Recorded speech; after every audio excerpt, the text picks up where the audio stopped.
আমার কথা শুনবার জন্য আপনাদের স্বাগত জানাই। প্রধান উপদেষ্টা প্রফেসর মোহাম্মদ ইউনূস যেদিন জাতির উদ্দেশ্যে ভাষণ দিলেন, সেদিন তিনি একটা অত্যন্ত গুরুত্বপূর্ণ কথা বলেছেন যে এই যে দাবি দাওয়া নিয়ে সচিবালয়ে বা তার কার্যালয়ের সামনে যে ভিড় প্রতিদিন, এটা ঠিক ভালো কাজ নয়। একটা সরকার মাত্র বসলো, আমি আমার কথা বলছি, আমার চোখে এটা ভালো কাজ নয়। একটা সরকার মাত্র বসলো যেখানে সবকিছু ওলটপালট, আমরা যদি প্রতিদিন তাদের কাছে দাবি দাওয়া নিয়ে যাই এবং সেটা দেশে একটা অস্থিতিশীল পরিবেশ তৈরি করবে, এবং যারা এটা করছেন সেটার জন্য করছেন কিনা সেটা খতিয়ে দেখা দরকার। এবং প্রধান উপদেষ্টা বলেছেন যে আমাদেরকে কাজ করতে দিন। আমি মনে করি তিনি যথার্থই বলেছেন। একই দিন, ওই দিনই সারাদিন ধরে আনসাররা যা করলো, এটা স্পষ্ট যে এটা দেশটাকে অস্থিতিশীল করবার জন্য করা হয়েছে। আনসারের সাবেক মহাপরিচালক যিনি কিছুদিন আগে যাকে সরিয়ে দেওয়া হয়েছে এখান থেকে, তার রাজনৈতিক পরিচয়, পারিবারিক পরিচয়, এগুলো খোঁজ করলেই বোঝা যাবে এখানে তার কোনো ভূমিকা আছে কিনা সেটা খতিয়ে দেখা দরকার। আনসার এখনো যারা নেতৃত্বে আছেন তাদের কারো কারো ভূমিকা নিয়ে, তাদের কারো কারো রাজনৈতিক সংশ্লিষ্টতা নিয়ে বা বিগত সরকারের সঙ্গে সম্পর্ক নিয়ে কিন্তু নানা রকমের প্রশ্ন আছে, সেগুলো খতিয়ে দেখা দরকার। না হলে তারা এই কাজটি কেন করলেন, কিভাবে করলেন? প্রশ্ন আছে যে এই ঘটনায় ছাত্রদের কেন আসতে হলো, কেন তাদেরকে সংঘর্ষে জড়াতে হলো, কতগুলো ছাত্রকে আহত হতে হলো, কেন ছাত্রদেরকে আমরা সমাজের বিভিন্ন প্রতিষ্ঠানের মুখোমুখি করে দিচ্ছি? পুলিশ কোথায় ছিল? সেনাবাহিনীকে এসে পরিস্থিতি নিয়ন্ত্রণ কেন করতে হলো? বা সেনাবাহিনী আসলো, তারা আগে কেন আনানোর উদ্যোগ নেওয়া হলো না পরিস্থিতি নিয়ন্ত্রণে? এগুলো আসলে খতিয়ে দেখা দরকার। এই অবস্থা চলতে থাকলে, আনসারের এরকম ইতিহাস কিন্তু অতীতেও আছে, বিপ্লব, তাদের এই তথাকথিত বিপ্লব বিদ্রোহ করবার ইতিহাস। এবং প্রত্যেকে, কেউ যদি আজকে পুলিশ যদি মনে করে আমাকে সেনাবাহিনীর মর্যাদা দিতে হবে, আনসার যদি মনে করে আমাকে পুলিশের মর্যাদা দিতে হবে, এটা তো হয় না, এটা কোনো রাষ্ট্রে না, হয় না। আমি সাংবাদিকতা করবো আর আমি যদি মনে করি আমি একজন বড় ব্যবসায়ীর মতো জীবনযাপন করবো, বা আমি যদি মনে করি একজন রাজনীতিবিদের মতো ক্ষমতা আমার থাকতে হবে, সেটা তো হবে না। ক্ষমতার পার্থক্যটা আমাদের বোঝা দরকার। আমি যেটা মনে করি যে সরকারকে অস্থিতিশীল করবার জন্য অনেক অনেক চক্র ক্রিয়াশীল, সেটা সরকারকে বুঝতে হবে এবং সরকারকে তার অভ্যন্তরীণ যে দুর্বলতা আছে সেটা অত্যন্ত দ্রুততার সঙ্গে কাটিয়ে উঠতে হবে। সাংবিধানিক সংকটের মধ্যেও সরকার পড়তে পারে, এই আশঙ্কাও কিন্তু কেউ কেউ ব্যক্ত করছেন। বিপ্লবের পরে প্রতি বিপ্লব হয়, সেই আশঙ্কা আছে। আমি এটাকে বিপ্লব বলবো কিনা সেটা একটা বড় প্রশ্ন, আমি বলতেও চাই না। কিন্তু গণ অভ্যুত্থান, ছাত্র জনতার গণ অভ্যুত্থান অনেক সময় হাতছাড়া হয়ে যায় এর ফলাফল, সেটাও কিন্তু ইতিহাসে অনেক নজির আছে। আরেকটা বিষয় মাথায় রাখতে হবে যে সংবিধানকে অক্ষুণ্ণ রেখে আপনি কিন্তু যেটাকে বিপ্লব বলছেন বা গণ অভ্যুত্থান বলছেন, এত রক্তত্যাগ, সেই আকাঙ্ক্ষাকে কিন্তু এগিয়ে নেওয়া সম্ভব নয়, এটাও মাথায় রাখতে হবে। আবার আমাদের সংবিধান ছাড়া চলবে না, আমাদের গণতান্ত্রিক প্রক্রিয়ার মধ্যে ধরতে হবে। কাজে এর মধ্যে একটা ভারসাম্য তৈরি করা কিন্তু খুব কঠিন কাজ, এবং সেই কাজটা কিন্তু ক্ষমতাসীনদের করতে হবে এবং অন্যান্য স্টেক হোল্ডারদের করতে হবে। অন্তর্বর্তীকালীন সরকারের কাজটা সংবিধান স্থগিত না করে চলছে। এখানে রাষ্ট্রপতির ভূমিকা খেয়াল রাখতে হবে। এই রাষ্ট্রপতি কে, তার অতীত কি, তার রাজনৈতিক সংশ্লিষ্টতা কি, তার ব্যবসায়িক সংশ্লিষ্টতা কি? আমরা ইসলামকে ধরছি, কিন্তু রাষ্ট্রপতি শাহাবুদ্দিন ইসলামের কি ছিলেন, তার প্রতিষ্ঠানের কি ছিলেন, এগুলো বিবেচনার দাবি রাখে। কাজে আপনি সংবিধান যে পুরোপুরি রেখে সব সমস্যার সমাধান করতে পারবেন সেটাও হবে না, আবার সংবিধান ছাড়া দীর্ঘমেয়াদে আপনি রাষ্ট্র পরিচালনা করবেন সেটাও কিন্তু কেউ সমর্থন করবে না, আমিও সমর্থন করব না। কাজেই এই সমস্যার সংকটের সমাধান খুঁজে বের করতে হবে। একটা কথা অনেকেই বলছেন যে জন আকাঙ্ক্ষা তৈরি হয়েছে সেটাকে এগিয়ে নিতে হলে এক ধরনের সিভিল অর্ডার, প্রধান উপদেষ্টার এক ধরনের ফরমান জারি করে সংবিধানকে খানিকটা স্থগিত করে বা পুরোপুরি স্থগিত করবার আহ্বান কেউ কেউ জানিয়েছেন। কিন্তু আবার এটাও মাথায় রাখতে হবে যে সংবিধানকে স্থগিত না করেও কিন্তু আমরা স্বল্প মেয়াদে সমস্যার সমাধান করেছি।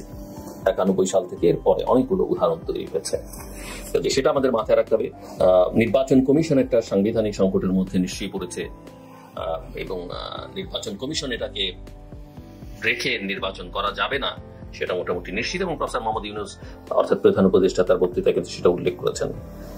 5ই আগস্টের বিপ্লব অভ্যুত্থান, এখানে তারুণ্যের নেতৃত্ব হয়েছে, তারুণ্যের জয় হয়েছে, সেটা আমাদেরকে মানতে হবে। এবং তারুণ্যের শক্তিতে যে উদ্দীপ্ত ব্যাপক জনসম্পৃক্ত একটা অনন্য সাধারণ অবিস্মরণীয় অভ্যুত্থান পৃথিবীতে হয়েছে, পৃথিবীর বুকে হয়েছে, বাংলাদেশের মাটিতে, যেখানে তরুণ, শিশু, কিশোর, বহু মানুষ বৃদ্ধ প্রাণ দিয়েছেন। কাজেই এরকম একটা ঘটনার পরে এক ধরনের সাংবিধানিক সংকট, শূন্যতা সেটা দেখা যেতেই পারে, যে কোনো দেশে এটা হয়, কিন্তু সেটাকে যত দ্রুততার সঙ্গে আমরা গুছিয়ে আনতে পারি সেটা জরুরি। সবচেয়ে আসার জায়গা হচ্ছে যে প্রফেসর মোহাম্মদ ইউনূসের মতো একজন গ্লোবাল আইকন এই সংকটকালে রাষ্ট্র পরিচালনার দায়িত্ব নিয়েছেন। আমাদের সশস্ত্র বাহিনী জনগণের পক্ষে দাঁড়িয়েছে, সেনাবাহিনী জনগণের পক্ষে দাঁড়িয়েছে, এবং একটা গণতান্ত্রিক আবহ অক্ষুণ্ণ রেখে আমরা এই শক্তিগুলো কিভাবে একসঙ্গে কাজ করতে পারেন সেটা এখন বড় চ্যালেঞ্জ, এবং সেটা নিশ্চিত করা খুব জরুরি আমি মনে করি। নানা রকমের আইনগত জটিলতা কিন্তু তৈরি হবার আশঙ্কা অনেকেই করছেন। কিছুটা সংকট সমাধান হয়েছে সুপ্রিম কোর্টের প্রধান বিচারপতির পরিবর্তনের মধ্য দিয়ে এবং অ্যাপিলেট ডিভিশনের পরিবর্তনের মধ্য দিয়ে, সেটা কিছুটা স্বস্তির বিষয়, কিন্তু আইন তো আইনের গতিতে চলবে। আগের বিচারপতি যেমন আবেগ অনুরাগের বশবর্তী হয়ে বা তার পলিটিক্যাল অ্যাফিলিয়েশন অনুযায়ী, বিবেচনা অনুযায়ী রায় দিতেন, আজকের প্রধান বিচারপতি সেটা দেবেন না, সেটা আমরা সবাই বিশ্বাস করি।